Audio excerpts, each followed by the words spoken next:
Kyle, Mr. Aguilar, Ms. Scanlon, and Ms. Fernandez. So we have a quorum, and I'd like to welcome everyone. As we begin, I want to note that we're holding this hearing in compliance with the regulations for remote committee proceedings pursuant to House Resolution 8.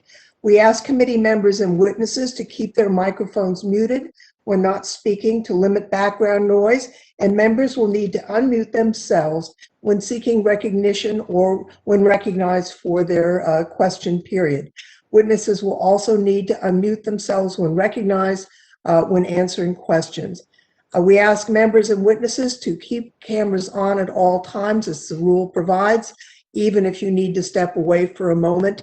And I'd like to remind members that the rules prohibit participation in more than one committee proceeding at the same time.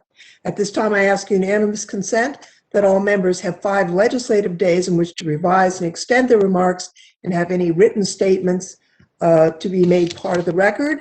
And hearing no objections, that is ordered. Today's hearing continues the oversight of this committee and the House of Representatives of issues related to January 6th, 2021, the insurrectionist attack on the Capitol.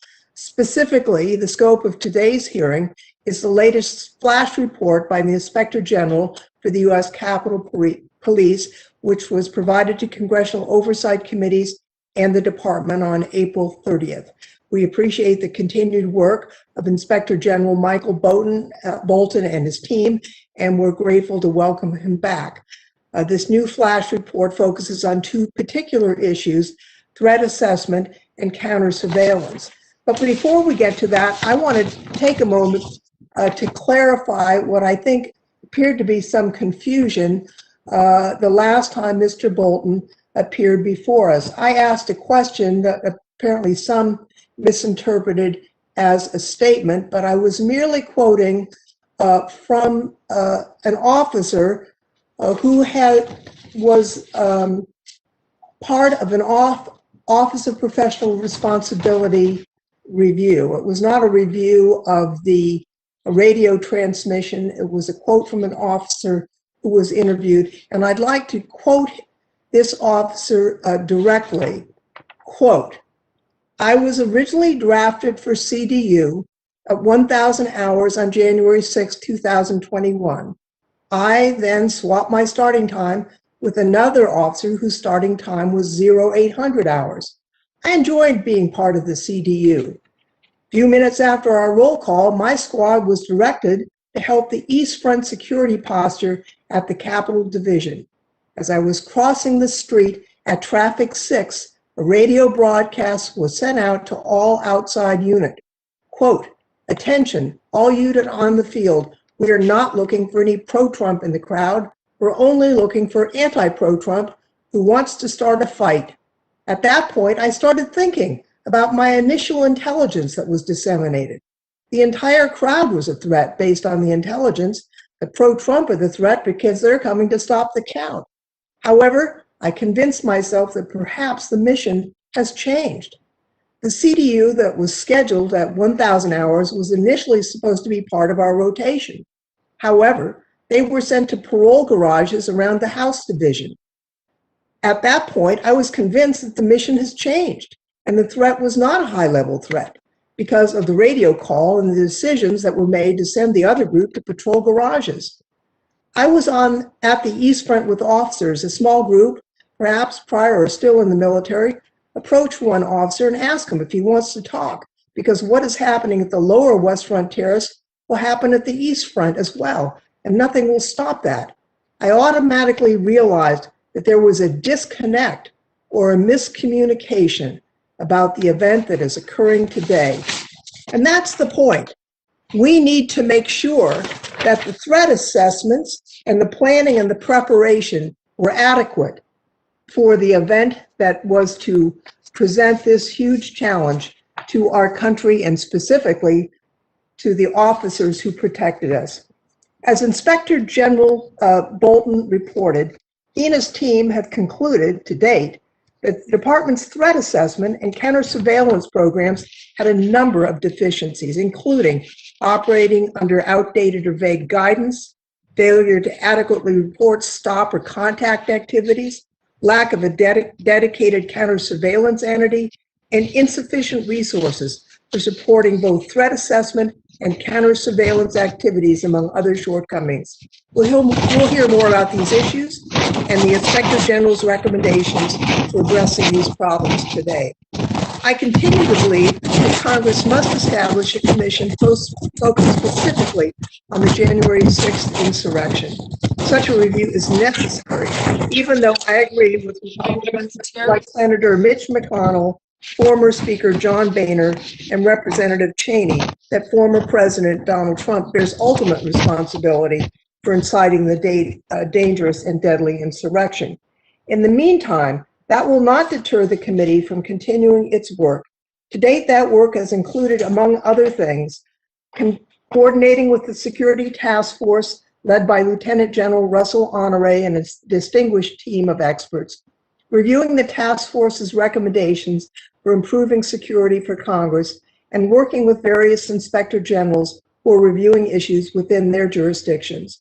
Our committee's work with Inspector General has included the only public hearing of any congressional committee to date with Capitol Police Inspector General Michael Bolton.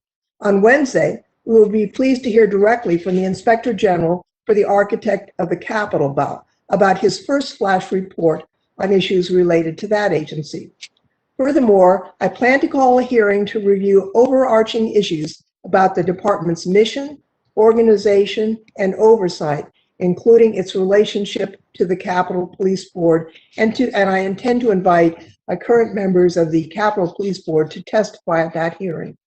As we begin this hearing, I note that this is the start of National Police Week.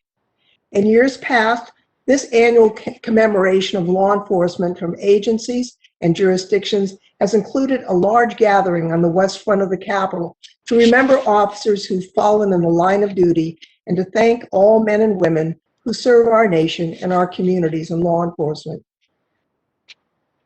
It's a perverse irony that this year, this important gathering will not be held in person because of the pandemic, which has killed more police officers in the past year than any other line of duty cause of death combined.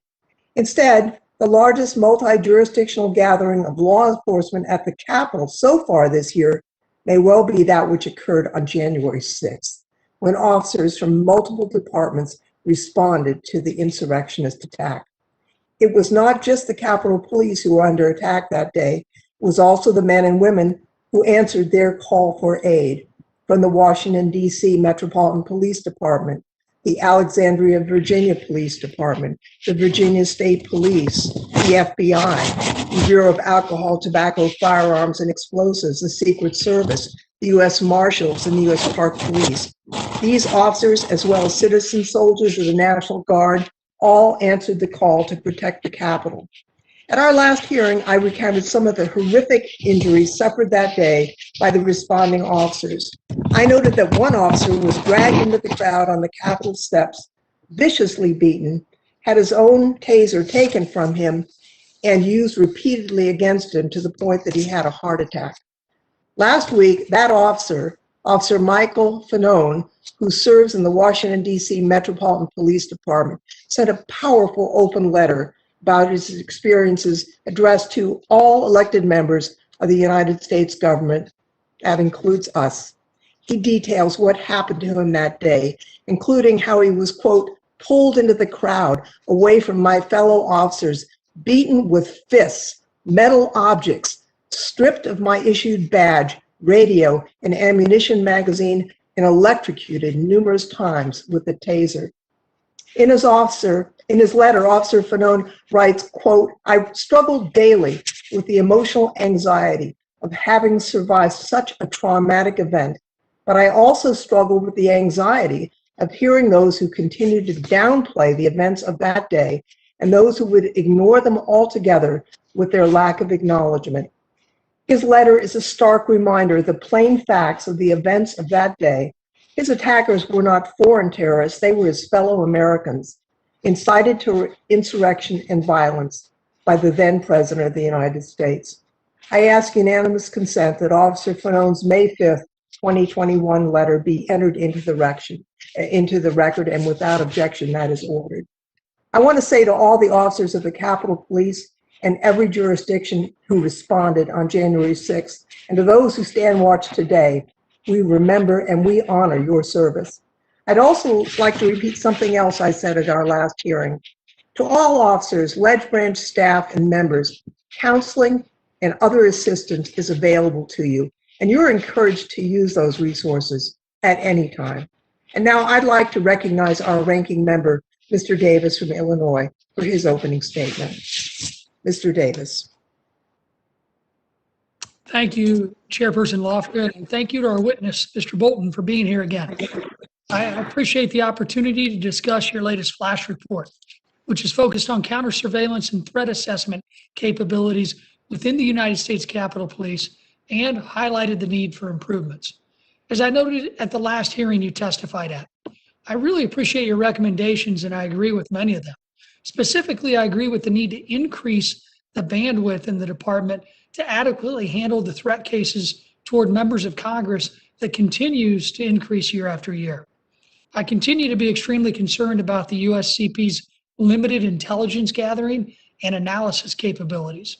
If we have the intelligence about an attack or threat against a member of Congress or against the Capitol complex, but do not have the correct policies or people in place to properly gather, interpret, and operationalize that intel, then what's the point? Specifically, Mr. Bolton's latest report mentions USCP did not have detailed or up-to-date guidance in place for its counter surveillance and threat assessment operations. I've raised this issue before, and it's been recommended by Mr. Bolton and General Honore, it's the need to transform the USCP into a protective force, and less of a traditional police department. Mr. Bolton's latest report raises concerns about the number of threats against members and recommends greater resources be dedicated to the Threat Assessment Section, or TAS. As someone who's received numerous threats, one of which resulted in a successful prosecution and conviction, I would absolutely agree with that. But looking at the numbers provided in Mr. Bolton's report, I'm extremely concerned that while the threats reported against members have increased significantly, the number of arrests have stayed relatively the same, as have the number of indictments. That seems to indicate to me that there may be another issue at hand that cannot be solved by simply increasing resources and will require a better partnership with the Department of Justice and other executive branch law enforcement partners, as well as state and local police and prosecutors. I hope to get into this more during my Q&A, but I'm very troubled by these disproportionate numbers. Related to issues with the TAS, I'd like to ask permission to enter into the record a recent statement by the United States Capitol Police addressing Mr. Bolton's third flash report. With objection, so ordered. Thank you, Madam Chair. In the statement released this past Friday, USCP notes a 107% increase in threats against members and agrees with the recommendations by Mr. Bolton and are working to implement many of them. But the department notes that some of the most important recommendations by Mr. Bolton require, in addition to more resources, authorization or approval from congressional stakeholders. And to me, that means the Capitol Police Board. This is a point I've continued to make throughout these hearings. While I'm happy to chat with Mr. Bolton again, I'm disappointed the committee has not yet publicly heard from Chief Pittman or anyone else who are responsible for implementing these recommendations. It also brings me to my next point, and that's the need for this committee to hear from the full Capitol Police Board. As I've mentioned several times before, the board has a ton of power over the USCP. Therefore, I think it's imperative, and it looks like it's going to happen, that this committee is going to hear from the entire board. Just so everybody's aware, according to the Congressional Research Service, the entire board hasn't appeared before congressional oversight in the House since 1945. That's 76 years. As Mr. Bolton also noted in a previous hearing, there's little to no oversight of the board, which makes the majority of security decisions on Capitol Hill. I believe the oversight and accountability is desperately needed, and I think this committee could work together to provide it. I know the chair mentioned that she intends to call a hearing of the Capitol Police Board, but I'd like the chair to engage in a quick colloquy if she would do so. Be happy to hear from the ranking member. Well, Madam Chair, thank you again for showing the bipartisanship and honoring the request that many of us have had to hear from the Capitol Police Board. Could the chairperson let the rest of the committee know, us, when you think that might happen? I don't have a date selected, but we will certainly work with minority in the scheduling. Thank you, Madam Chair. I appreciate the opportunity and the time and your willingness to work with us on this. And I'm hopeful we can continue this dialogue, work together to schedule future hearings regarding the security of this campus. Protecting the Capitol should not be a partisan issue. And I believe working together as the Senate is doing will ensure the reforms are actually made this Congress. With that, I look forward to discussing these issues with Mr. Bolton, and I yield back. Gentleman yields back, and without objection, other members' opening statements will be made part of the record. I want to welcome our witness back, Inspector General Bolton. You're no stranger to this committee, and we're grateful for your long career of public service, both with the United States Secret Service and now with the Capitol Police. As a reminder, your entire written statement will be made part of the record and will remain open for at least 5 additional days for material to be submitted. And now we are pleased to hear from you for about 5 minutes. Thank you, Madam Chair.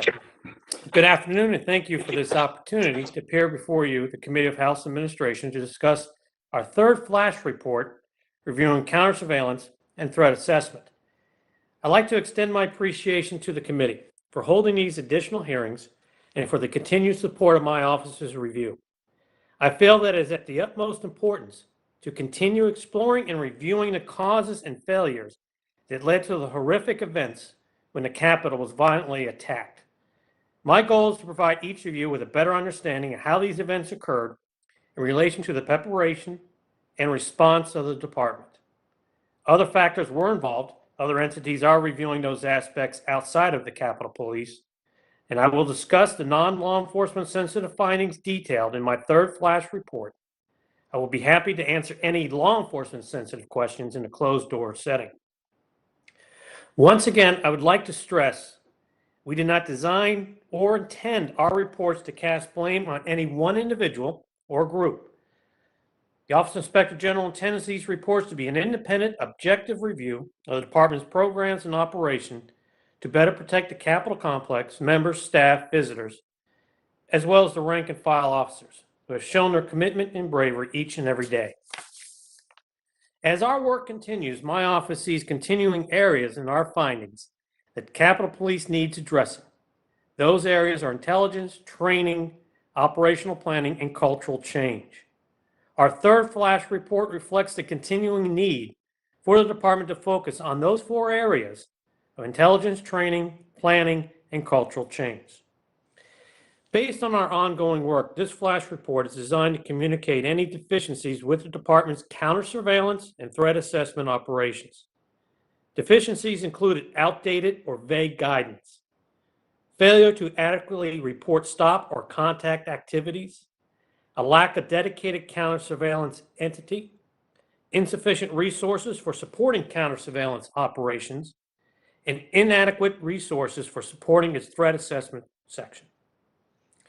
The department did not adequately provide detailed and up-to-date guidance in place for its counter-surveillance and threat assessment operations, which could have led to unclear guidance and accountability. Additionally, a lack of clear and detailed communications procedures could have increased inefficiencies with processes, as well as led to critical counter-surveillance information not being appropriately communicated throughout the department. Furthermore, the department did not adequately document, collect, analyze with their PD 76 stop or contact reports, which may have impeded its ability to identify trends or patterns that warrant further investigation or dissemination. A standalone entity with a defined mission dedicated to counter-surveillance activities in support of protecting the congressional community would improve the department's ability to identify and disrupt individuals or groups intent on engaging in illegal activity directed at the congressional community or its legislative process. The entity should be sufficiently staffed to accomplish its mission and have adequate resources, including dedicated analyst support and a central desk to exploit, investigative, disseminate, and triage information in real time. Although the department has increased the number of full-time employees within threat assessment section, the section continues to experience manpower issues. In a previous report, the IG found the threat assessment section caseload steadily increased from the beginning of calendar year 2017 through the end of 2019. Department officials and TSA agents stated that increased caseloads as well as staffing levels were some of the greatest challenges for the threat assessment section. The threat assessment section did not have investigative analysts and agents perform tasks such as database checks that investigative analysts performed at other agencies. We found allowing investigative analysts to assume some responsibilities from agents would help the agents maintain a manageable caseload for its staff. This is a third in a series of flash reports the IG will produce as part of an ongoing review of the events surrounding the takeover of the United States Capitol. Therefore, we may still perform additional in-depth work related to those areas during our review. We anticipate that our next flash report will focus on the department's containment emergency response team and first responders unit.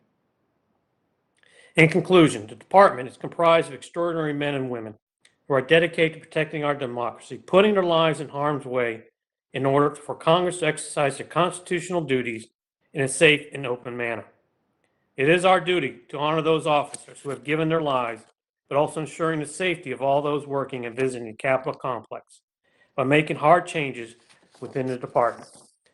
As we move forward, the department is taking steps in addressing our recommendations from our previous two flash reports, and I look forward to monitoring their further progress. One additional thing, based on information developed from our previous flash reports, including additional concerns, we have changed the order in which we will be conducting our review of the department. Our June report will focus on command and control to include radio traffic. We anticipate that this flash report will take 60 days as opposed to our normal 30 days to complete this, based on the complexity and the amount of materials to review, as well as the numerous interviews we plan on conducting. We also will be addressing and reviewing the department's timeline for its accuracy. Thank you for the opportunity to be here before you today, and I'll be very happy to answer any questions the committee may have at this time. Thank you, Mr. Bolton. I appreciate your report and your service to our country. Now is the time when members may ask Mr. Bolton questions for 5 minutes. I'll turn now to the ranking member, Mr. Davis, for his questions.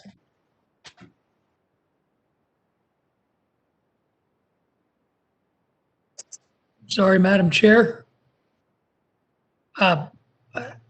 Mr. Bolton, again, I want to turn to the Capitol Police's threat assessment and intelligence gathering and analysis capabilities. Prior to January 6th, were you aware of the Capitol Police's deficiencies in counter surveillance and threat assessment operations? In regards to the threat assessment section, we did, and we had issued a report earlier recommending that they increase their amount of analysts and bringing some of their policy and procedures up to date. We had not looked at counter surveillance since that was not a standalone entity. That would not have fallen or come under our radar. Okay. Can you speak to the department's current intelligence gathering and analysis capabilities? Are those executed at a sufficient level that you would have recommended in your previous reports yet? When we conducted our previous report, they, as I stated, their caseload was very high, but since that report, their caseload has basically exploded to even larger numbers. So again, we're recommending that they increase their level of analysts and agents to work those cases because of the number of threat cases that have been generated and additional resources. Now, we also made a recommendation to utilize the FBI's behavioral analyst unit more frequently than what they did when we spoke to them. They indicated that they could take on much more cases than what we were previously providing them. Great. Thank you for your responses there, Mr. Bolton. 10 years ago in Tucson, our former colleague Gabby Giffords and 18 others were shot by a gunman at an official event. Tragically, Representative Giffords was severely wounded and 6 people were killed. Since then, there's been an exponential increase in the number of threats made against members of Congress. However, there has been no corresponding increase in the number of arrests or indictments. Can you explain why? Is this a resources issue for the department?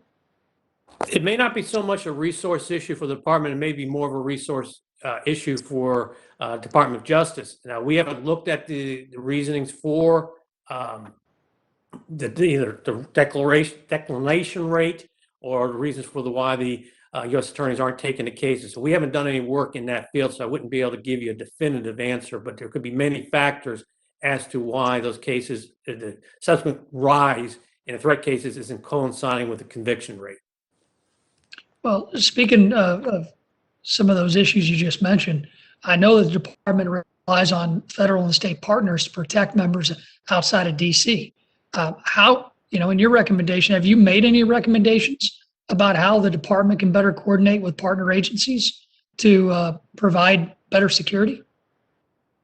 In a previous report, we did make a recommendation to regionalize the department. In other words, having regional agents assigned to sections of the country. That way they could form more partnerships with our local and state partners and with the United States Attorney's Office within that district. So we have made the previous recommendation, and I believe the department has acted on that. They are opening up 2 regional offices, one in San Francisco and I believe one in Miami. So they are taking our recommendation that they will be regionalizing and trying to get their folks out into the field, and that way form better partnerships and relationships, which could help us in getting our prosecution numbers up. Well, I really appreciate that, but coming from the Midwest, that doesn't necessarily look like a regional approach to me, being in San Francisco and Miami. Because as you know, my colleagues and I were attacked on a baseball field only a few years ago. Even more recently, a man was charged and prosecuted and convicted for threatening to kill me. So I know firsthand that these threats are real and that the people making these threats intend to act on them. I do believe that a more aggressive enforcement stance, more arrests, and more prosecutions of those who make violent threats and intend to carry them out would be a very strong deterrent. What can the department do to encourage federal, state, and local law enforcement and prosecutors to take a more aggressive stance? Do you need to widen this regional net? Because clearly, I don't know anybody who's going to be satisfied with a regional approach of offices going to San Francisco and Miami. Oh, let me clarify one thing, and I failed to mention, is that this is the first of, I think the department was thinking at least 5 field offices initially. This is the first of those, so there will be additional field offices. There was discussion of Chicago, I believe in Texas, so there are additional field offices. These are just the first 2 that they're putting out. So I know the department was in discussion in having additional field offices out there, so they would be able to cover the Midwest and those areas. A lot of times in my experience when I was with the service is when you actually get out and meet the United States Attorney's Office, the AUSA, and you form a friendship and a bond, and you have a much better chance of getting your case. It's just it's that interaction. So by the department getting out more and meeting and greeting the United States Attorney's Office and their folks, I think we'll have better success in getting our cases prosecuted, along with strengthening our current ties with the FBI and other federal and local law enforcement agencies. I couldn't agree more, Mr. Bolton. My time is up, and I certainly hope that the leaders of the Capitol Police and the leaders in Congress realize the regional approach means a regional approach, and look forward to working with you on it, sir. Yield back. Gentleman yields back. The gentleman from Maryland, Mr. Raskin, is recognized. Thank you very much, Madam Chair, for calling this crucial hearing. Mr. Bolton, there's a 30-to-1 officer to analyst ratio within the threat assessment section, and that's actually not just a ratio. Those are the actual numbers, if I'm reading it correctly, 30 officers to 1 analyst. How does that ratio compare to other federal law enforcement agencies, do we need more analysts? And tell us why the work of analysts is important. Thank you, sir. It's not anywhere close to your other federal agencies, the 30-to-1 ratio. What our experience, not only mine with the Secret Service, but also a counterpart with the FBI, generally it's like either 5-to-2, 5-to-1 ratio is more the optimum. The analyst can take a lot of the burden off of your investigator, agents, officers, and conducting a lot of the checks, background checks, and doing a lot of the legwork initially to form up a package to provide to the special agents to review and to continue on whether or not they need additional steps. So they can carry a lot of the burden initially and get a lot of the work quicker done within hours as opposed to days. So those analysts are very important as long as they're well-trained with the knowledge and the ability and have the skills. They can take a lot of that burden and they can turn these cases over quicker and more efficiently in making sure we don't miss any steps or we don't miss any particular information that's very important. Your report says that the intelligence operations section, which is responsible for counter surveillance, had only 13 officers deployed on January 6th to provide actual time intelligence to the department. Does the department have more than 13 counter surveillance officers, or is that it? And if there were more, why weren't they deployed on the 6th? How many are there? I believe that number is correct, sir. The problem we saw with counter surveillance is it's not a standalone entity. So when we had the pipe bombs, 3 of the teams went to those pipe bombs, and because they're doing double duty, they started conducting an investigation that left 1 team to cover the Capitol complex. So in other words, if those pipe bombs were intended to be a diversion, plainly speaking, it worked. Yes, sir. So how many officers were diverted to the pipe bombs at the DNC and the RNC? 6. It would have been 6. So it'd be 3 teams. The teams usually run with 2. So there were only 7 officers left for the rest of the siege of the Capitol, basically. Oh, 2. So there were 4 teams initially. So it would have been just 2 there, and the other 6, so 8 would have been total. Okay. Now, like I said, they do double duty as well as. Okay. But let me ask you this: how much were our people in threat assessment caught unaware just by the sheer magnitude and ferocity of the violent attack on the Capitol? I know that the Department of Homeland Security had identified domestic violent extremism, violent white supremacy as the #1 terror threat in the country, but were they just overwhelmed and stunned at the complexity and magnitude of the attack? Thank you, sir. I would venture to say yes, and that was the problem, because what we pointed out, by lack of having adequate policies and procedures and truly defined roles, all this information that was coming into the department, it didn't go anywhere. They weren't able to triage it. That's why we mentioned like a duty desk that would receive and then disseminate that information, vet it out, and get it out to either the commanders in the field or even down to the frontline officers. So you're saying the information was flowing in, but because there was only one analyst, there was no way really to synthesize it, interpret it, and then parlay it into an effective response. That would be a correct assessment. Yes, sir. Okay. Let's see. Do you think that the threat assessment section today can produce standardized intelligence reports that can actually be implemented and used by the force? Well, I know that the department is working on that as we speak. In fact, they have responded to my first written response. Department provided my office on April 30th a written response for the first series of recommendations from the flash report. They are currently working on putting together their policies and procedures and defining the roles and responsibilities for those folks. So they are moving forward. That they've requested closure on 2 of the recommendations in the first report. We're analyzing that, and requesting additional documents to see if we can able to close those recommendations. But the department is moving forward, and that the progress or the process is ongoing. Thank you. I yield back, Madam Chair.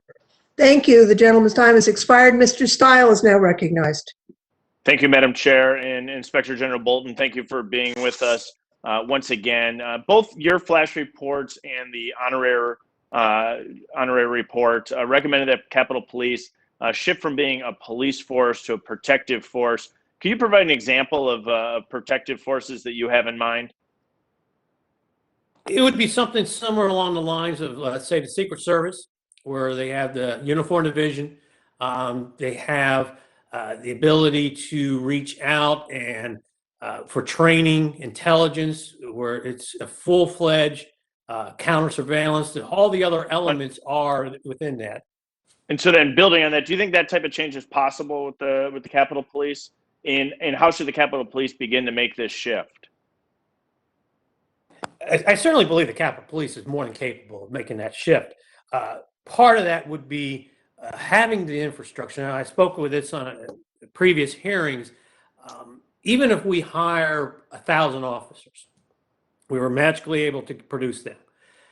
It really doesn't, if we don't have the infrastructure training, if we're not training the officers, not just the initial training, the basic, but the continuous educational training, and gear our training towards a protective model as opposed to a police department, then we're not going to accomplish our goals.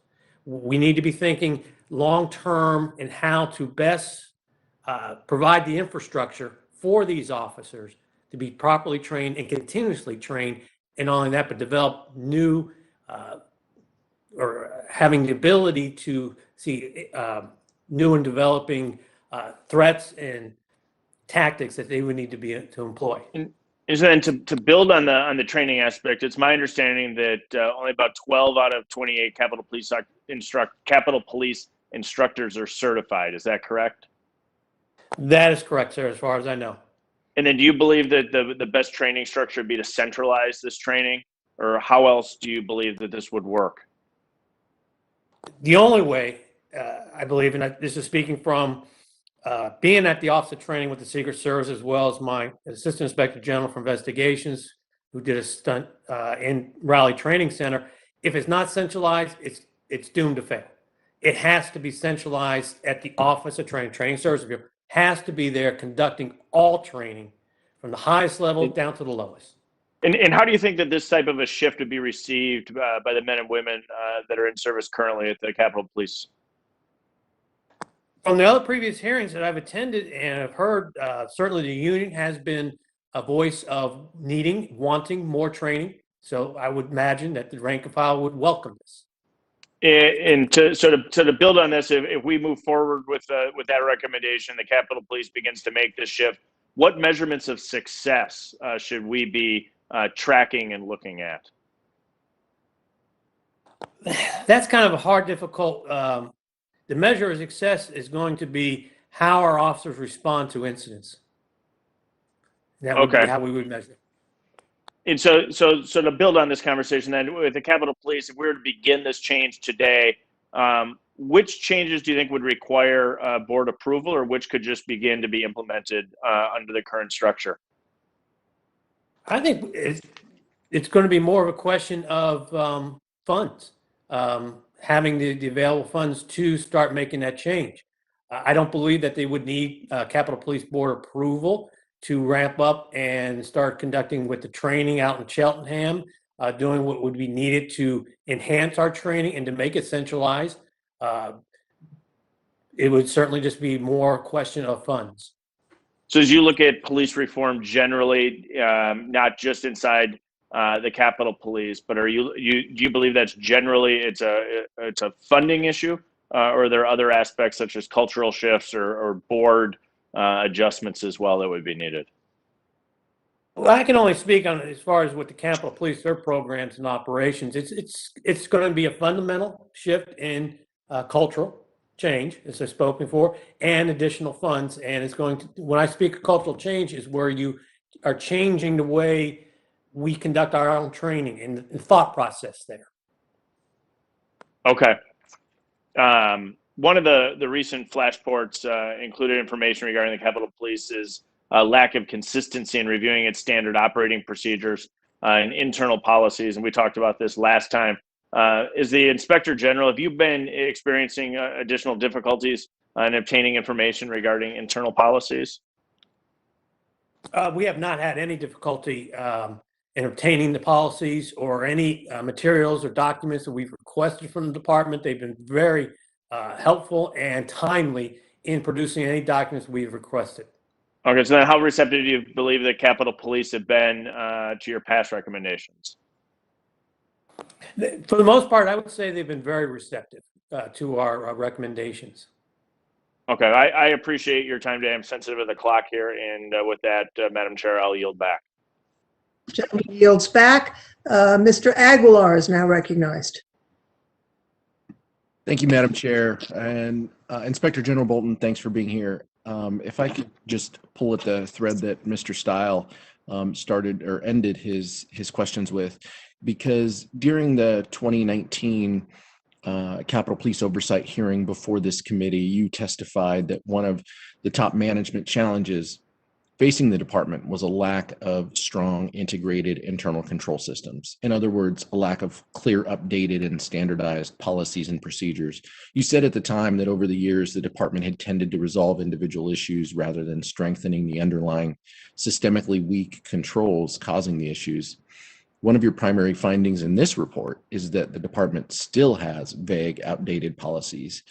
So I understand that they're forthcoming to give you these policies, but how did the policy deficiencies themselves adversely affect the department's threat assessment section and intelligence operations section prior to and on January 6th?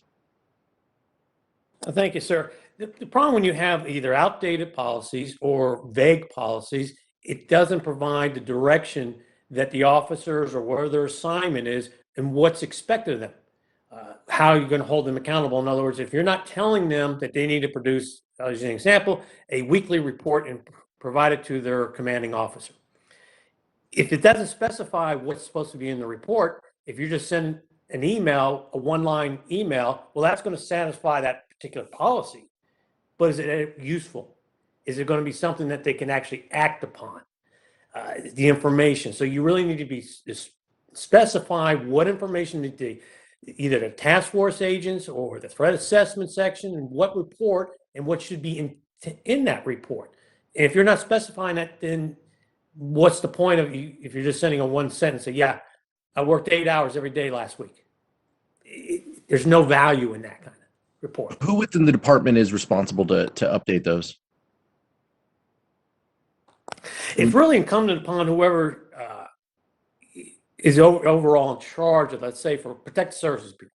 That would be the deputy chief's responsibility to make sure all the policies and procedures are at least up to date. They should be doing a review and making sure that their policies, like we found, policies are referencing Blackberries. We haven't used Blackberries in years. So whenever there's a change, you have to update your policies. How frequently should the department update these policies and procedures? I wouldn't be able to give them a specific timeline or time frame, but they should, again, that would be a policy and procedure they should have in place of periodically reviewing their particular policies and procedures. In other words, the deputy chief should have a tickler system. Every 2 years, I'm going to assign somebody to review our policies and make sure they're up to date. So they need to actually take it upon themselves to provide a repeatable business practice. If I could list you some specific investigations division policies and procedures with you and ask these questions. Prior to January 6th, when was the investigations division protective intelligence team responsibilities, standard operating procedures updated?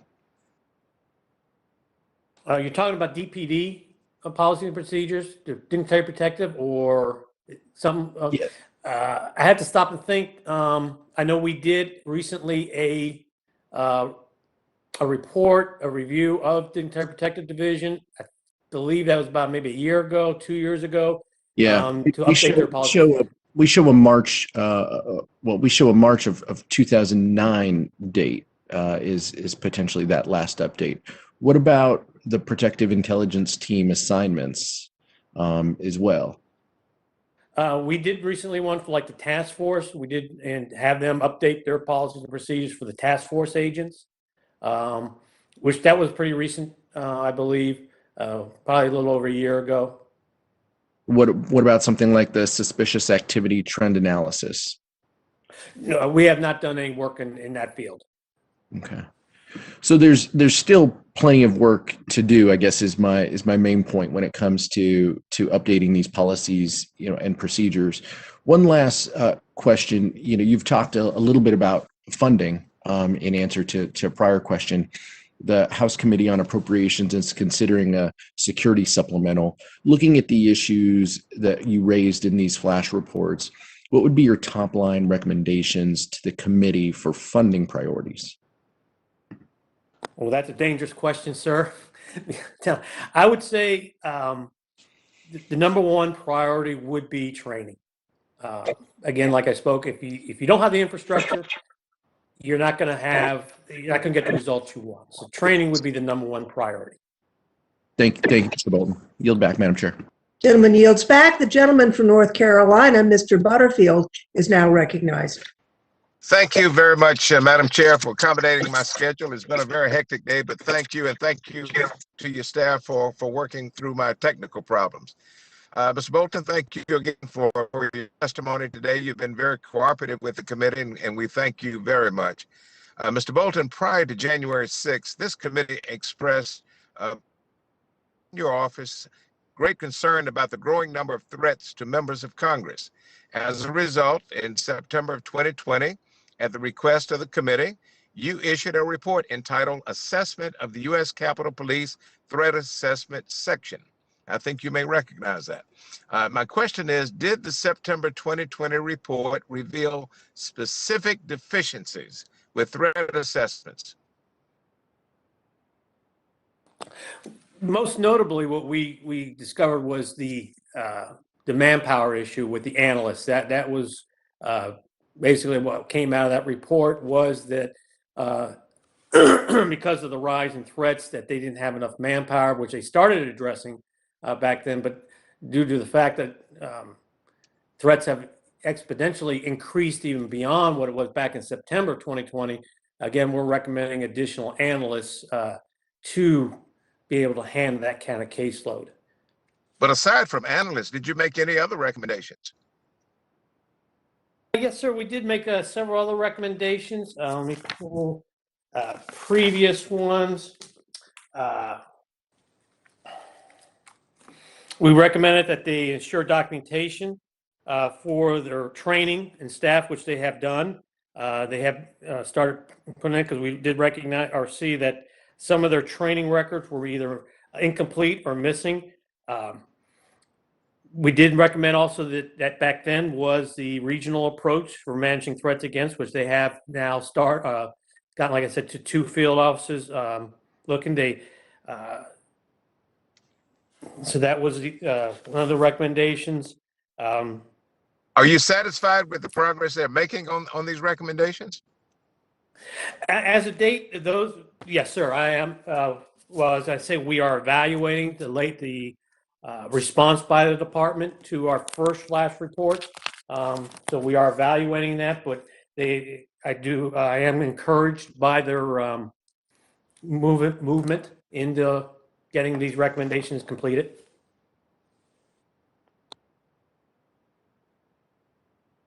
All right. When you discuss threat assessment section statistics within your report, you make a distinction between threat cases and direction of interest cases. The department defines the direction of interest as, quote, information received by the USCP from any source where a subject expresses an unusual interest in any person or property under the police's jurisdiction, end of quote. So my question is, this is an extremely vague and broad definition. What was the department able to provide? Was the department able to provide additional detail on the sections of insights they received?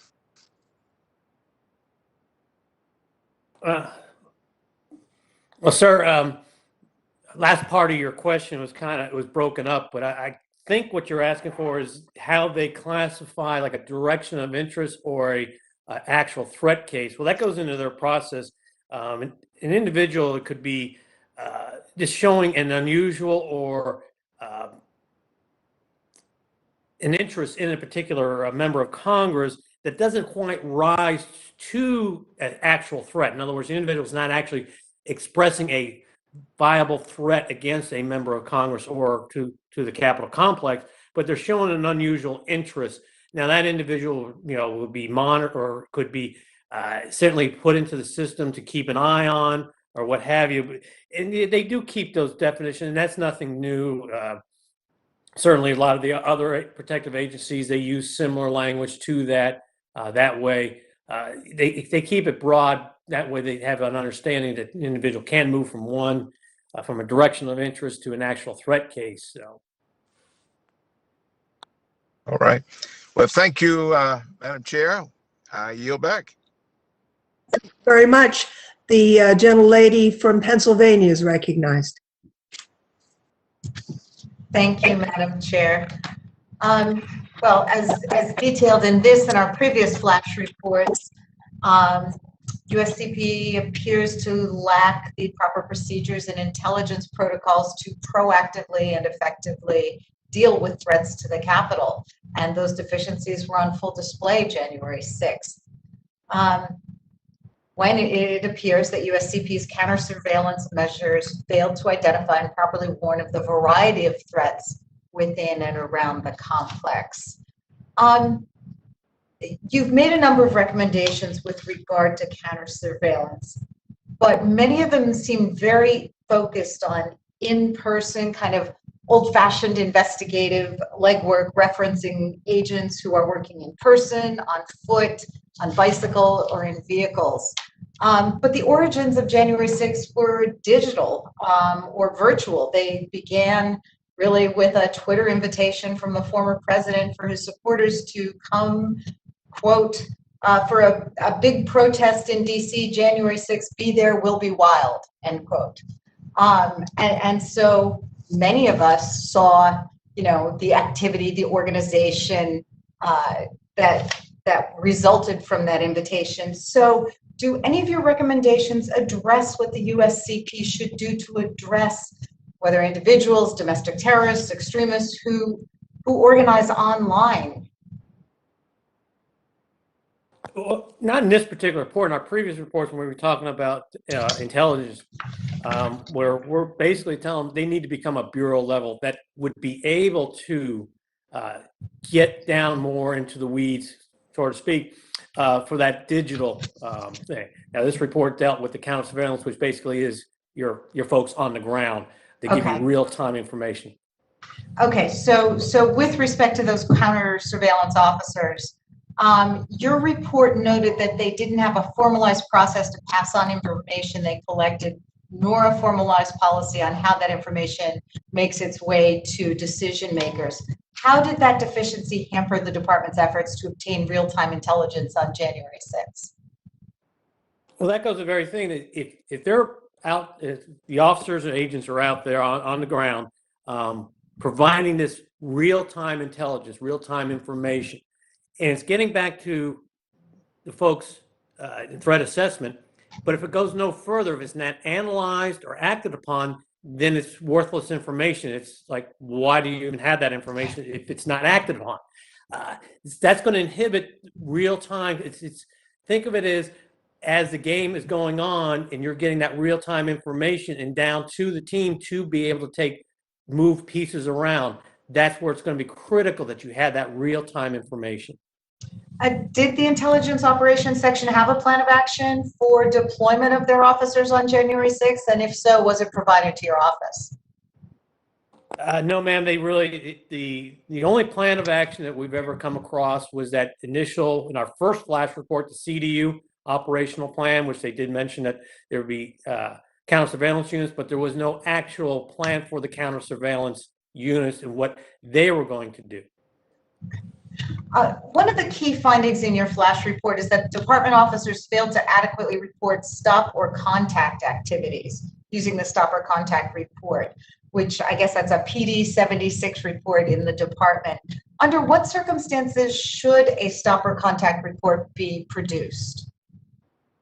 Anytime if you notice an individual that's not acting in accordance with the normal day-to-day or what they should be, you need to be reporting any suspicious activity so that they could either analyze it, get the person on camera, what have you, and do more investigative work. Why is this individual acting the way they are?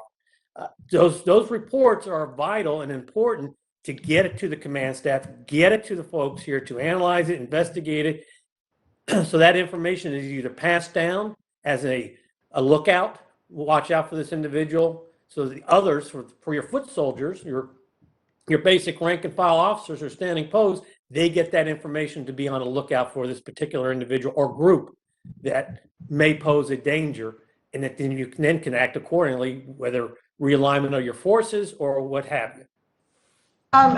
Can you tell us, am I correct that only 4 stop and contact reports were completed on January 6th, and how many should have been? That I'm not sure about how many, but you're correct. There's 4. I found it was 2:18 a.m. and the other, I thought it was 3. It could. I thought it was 3. And there were like 6. Yeah, like 6:19, 6:20. I'll tell you that a little more because our June flash report is going to cover radio traffic, and just by the little bit that we have already reviewed, there should have been many more. I can't give you a number right now, but hopefully after our June report, I'll be able to tell you a little bit better how many there should have been. Thank you. I see my time has expired, so I yield back. The gentlelady from New Mexico is recognized. Thank you, Madam Chairman, and thank you, Inspector General Bolton, for coming again to share your office's finding and recommendations. You know, just at the outset, Inspector General, you know, I'm going to be asking questions about morale as well as capacity. You know, and I am very disturbed by the violence that, you know, Officer Fanone has described in his open letter to Congress, and the concern that some in Congress continue to downplay the significance of the insurrection, which was based on a lie about who won the election. You know, that letter, Fanone's letter, indicates that those that seek to ignore the role of President Trump and his allies, that the role they played in that insurrection does impact the morale of the U.S. Capitol Police and those that came to their and our aid on January 6th, right? So what we're doing today is, the way I see it, is focusing on the aspects that can be controlled by the department and the role that those of us in Congress can play to strengthen the department's capabilities, to protect the Capitol, and to protect themselves, right? We have a saying here in New Mexico, and everywhere, right? I want our officers to know they're part of an organization that's effective and that supports them. In other words, the officers need to know that we have their backs, right? That we're going to support them. So I want to talk about your specific recommendation to create an independent entity for counter surveillance. So in your thoughts, what must the department do to attract and retain talent in the counter surveillance section? You mentioned a bit about the importance of additional training in response to Representative Aguilar's questions, but can you elaborate? Is it increased wages, better training? Is it a better overall structure? You know, and how will this, in your opinion, how will all of this affect the morale of the department? Thank you, ma'am. I doubt that they would need any kind of incentives for counter surveillance. That in alone is probably a very desirable assignment, as opposed to right now your civil disturbance unit, which, quite frankly, I don't think a lot of people are going to line up for to volunteer for that.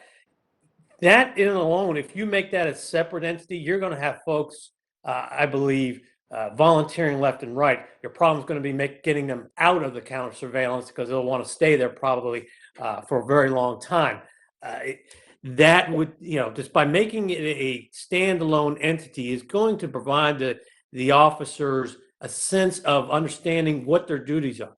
There's nothing worse than when you're standing post, and I can speak from experience, when you do not know what your assignment is or what you can and cannot do, that's demoralizing. When you know exactly what your roles are, what your responsibility is. You're going to take pride in that, and you're going to execute those roles and responsibilities. When you're left on your own, you feel down, and you're not quite sure what you're doing, and it's going to affect your morale.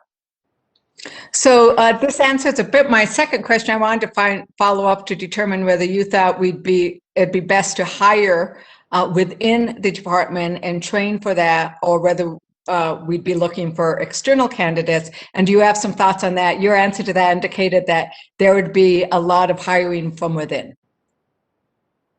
For like counter surveillance, oh yes, there definitely would be hiring from within. We have, I believe, the officers. We have the talent here. We just need to give them the right direction, and they're going to exceed. That's all we have to do is provide them the training, the right equipment, and focus, and they are going to exceed our expectations. Great. And with regards to what authority is now, can the Department of Chief hire qualified individuals for this role now, or do we need to provide additional legislative authority? As far as the counter surveillance entity, would not require a legislative fix. And certainly if it required a change in the org chart, if you're going to designate it as a thing, that, my understanding, would require congressional approval.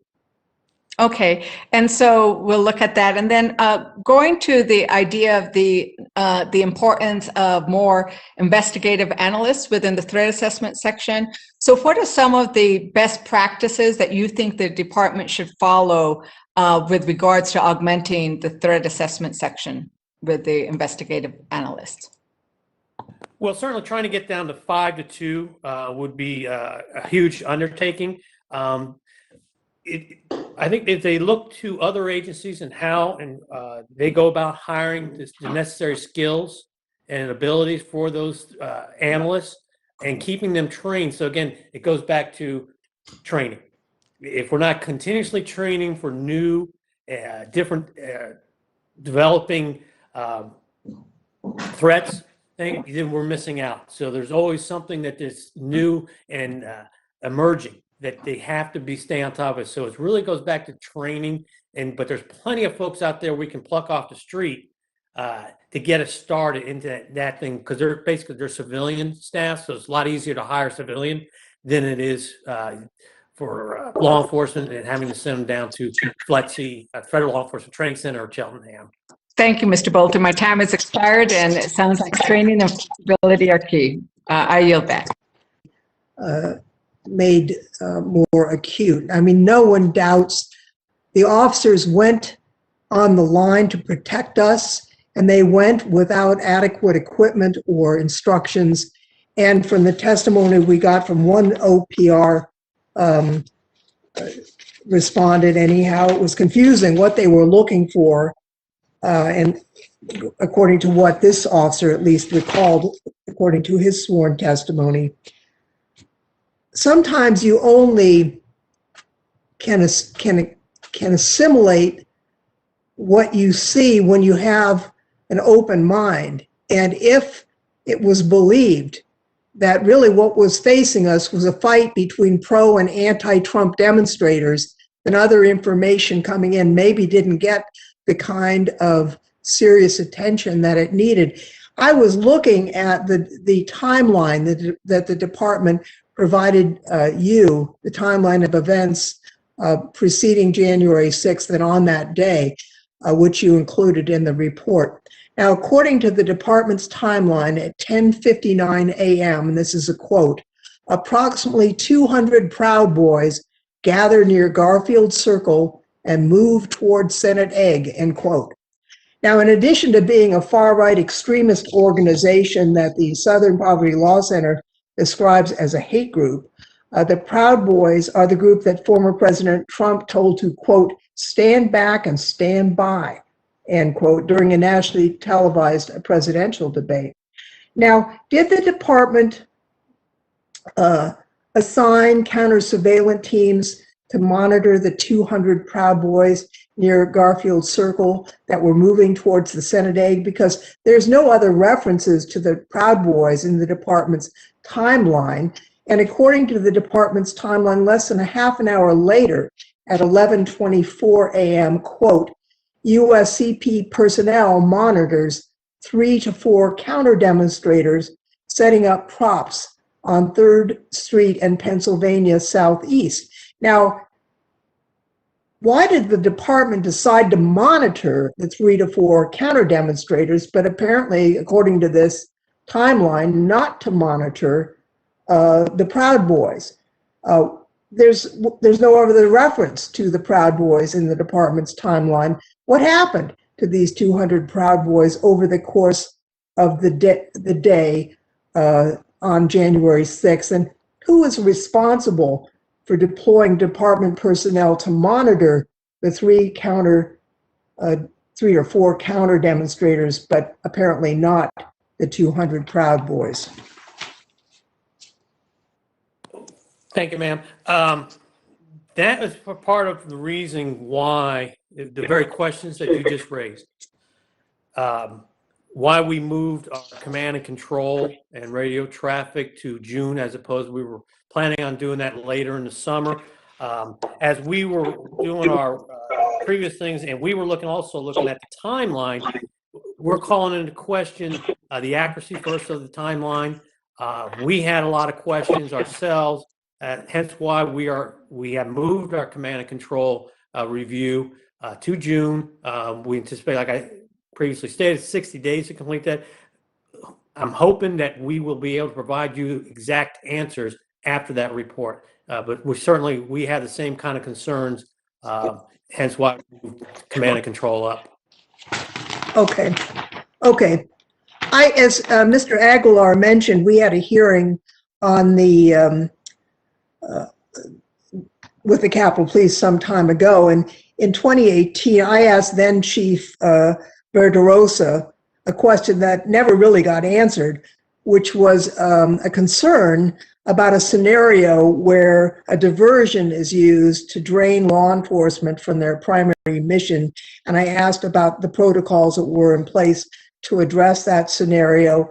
And there were instances where that occurred subsequent to that hearing, where I privately have asked the police chief and subsequent chiefs about this issue and never really got an adequate answer.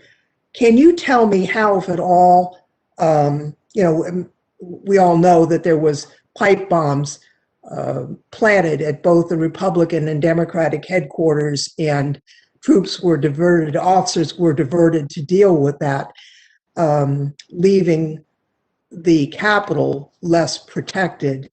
How, if at all, would the department's actions with respect to pipe bombs or other diversions be different if the department were a protective agency as opposed to a more traditional law enforcement agency?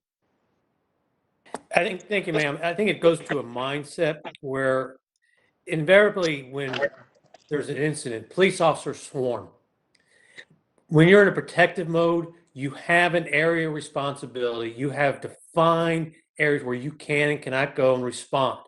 That scenario then it would have been set up a perimeter and call in MPD, Metropolitan Police Department, and the FBI to handle the investigative work.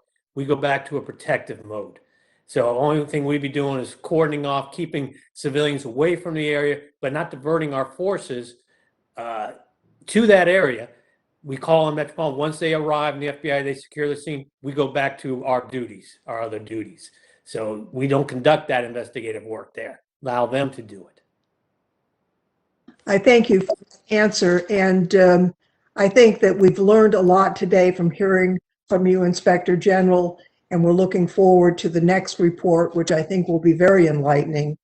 And we'll have additional questions for you at that time. As I mentioned earlier, members may have additional questions for you, and if so, we will send them to you in writing and request that you respond to them, and the hearing record will be open for a bit for those responses. I want to thank you again for being here. We'll see you again, I guess, next month. And I want to remind the members of the committee that we will hear from the Inspector General of the architect of the Capitol a day after tomorrow. So I look forward to seeing all of you then. And without objection, the Committee on House Administration will now be adjourned.